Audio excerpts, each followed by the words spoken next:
is finally happening. There is an announcement on Nikon's website for the Z6 III. It's been a number of years since we've been waiting for this. It's been vaporware, it's been coming, it's been vaporware, it's been coming. Now, it really is coming. So let's take a look at the announcement video, or rather the sneak peek video, and see what Nikon has put out and what we can glean from this information about what to expect in this new camera.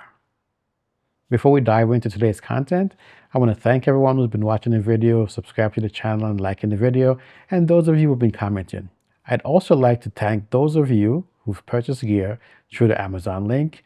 Thanks for supporting the channel. Now, let's get back to the video.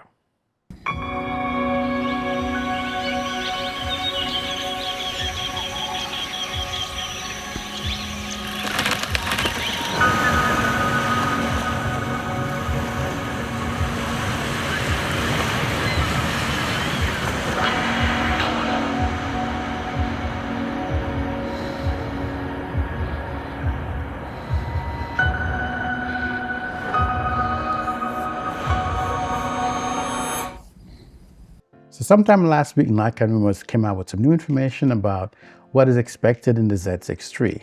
And one of the things that caught my eye was about a new processor. XP 7, 7 Plus, 8, I don't know, I'm just rolling off numbers here. But we've heard that before in some early rumors, but nobody would really buy into that. Why would you need to do that? But now that I've seen the splash page from the introduction, it says, ready to perform? Question mark. What does that mean exactly? Is this camera going to give us more than we expect?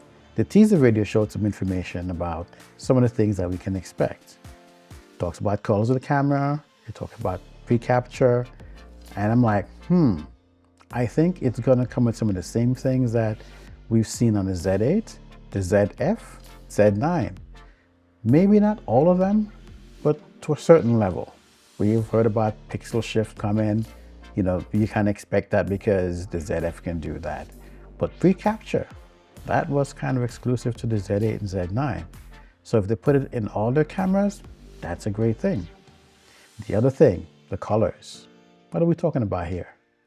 One of the things that Nikon was mentioned is that the sensor will be a newer sensor with better dynamic range for better low light and better highlight performance. Now, typically for photographers, we're not really worried so much about dynamic range. We've been shooting in 14-bit for years, and yeah, you get much better performance from a 14-bit than 12-bit. Videos are 10-bit. You can also do 12-bit RAW now in Nikon cameras, and even some Sony cameras can go all the way up to 16-bit. But there's no external recorders that I currently know of that can record 16-bit RAW. So you're kind of, stuck there. But if there's somewhere that has some kind of recorder, yes, you can do that. Do we think that Nikon is going to add 16-bit RAW to this camera? I don't know. I mean, it could be a possibility, but if there's no recorder that can do it externally, that would mean Nikon will be stepping up the game and going to the next level.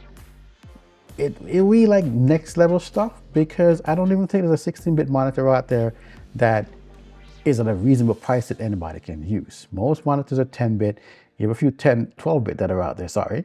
16-bit, that's probably like professional level stuff, and yeah, that'd be more than what we need. So for this kind of camera, I wouldn't expect it.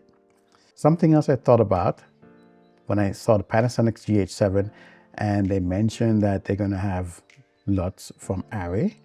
Maybe we could see some LUTs from Red, or maybe Red Code RAW. We know that Nikon bought Red, so anything's a possibility at this stage. This camera's been delayed for some time, and we know that when companies start to talk about mergers, that's happening way before the actual merger's been announced. And once it's been announced and things start to work together, you may see some products from one company inside another one. So the possibility is there as far as what we could see. So all these things will get me excited because I'm a tech person and I like new tech coming to cameras. Now, one of the other things that they mention is that they can see better with the camera and framing. And I'm like, Are we looking at maybe 100% viewfinder coverage? Maybe a better EVF monitor or external monitor, the person they showed when they were doing that stuff was looking through an EVF. They weren't looking at the screen. So that kind of tells me it's possibly the first two things I mentioned, 100% coverage of the viewfinder, plus maybe something in the 3.9, 5 point something, 9 point something million dots for the EVF. We'll have to wait and see when that comes out. Now, the other thing that I paid attention to is like that little video section when that person was moving around with the person on the skates.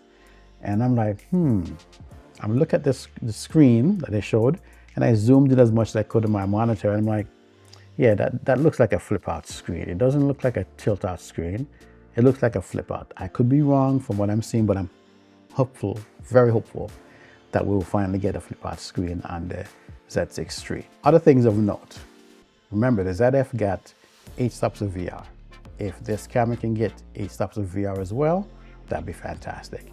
If they tweak the electronic stabilization even more so that it performs better than the Z8 and the ZF, and closer to the Panasonic or just on par with the Panasonic cameras, come on, that'll be like next level stuff.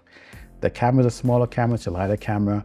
It'll be something that you can vlog with, because Nikon doesn't really have a vlog camera in this level full frame. They have the Z30, but that, again, you know, it's crop sensor. So having something like IBIS and really good electronic stabilization, yeah, that would be really nice to see.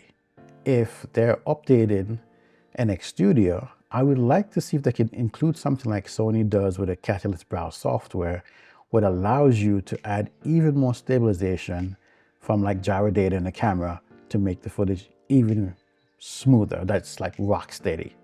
Because from what I'm seeing the Z8 so far and the ZF, if they could do a little bit more tweak, and of course, as I mentioned earlier, if they could do it in a camera and it's just there and everything is set in the side body with no extra software, I would appreciate that even more. But if not, in software, it would be nice. When I think about the Canon R1 announcement and like noise reduction, we know that AI is a big thing that's like been tossed around for the last couple of years, and it's getting more and more improved as time goes on. The A7R5 with their human pose estimation, they can even track insects and all these things. We are looking at cameras doing way more than they used to do in the past. So if you can offload some of these features inside the camera, and the camera can manage those things before you get into your computer, I mean, come on, that'll be awesome. The real-time LUT from the Panasonic cameras, yes, drop those things. It's like editing inside the camera before you even get to your computer. You save yourself a boatload of time by just taking care of things right there. I think a lot of people would appreciate that. I know I, for one, would, and a lot of younger creators who are coming up, they want more things more simplified, not have to do too much tweaking. I'm really curious to see what they're going to bring out. It'll be a week from now. Well, a little bit than a week. So Nikon, let's hope this one knocks it out of the park. For all of you watching the video, I want to thank you for always watching and supporting the channel. Give the video a thumbs up if you liked it. Share your comments if something that you don't like so we can discuss and talk about things we can do in the future. Also, share your thoughts about what you think about the Z6 III. What are your expectations? What are the things that you want to see, even from the rumors or things that you just want in general? Take care, guys. I'm a bit excited. I'll see you in the next one.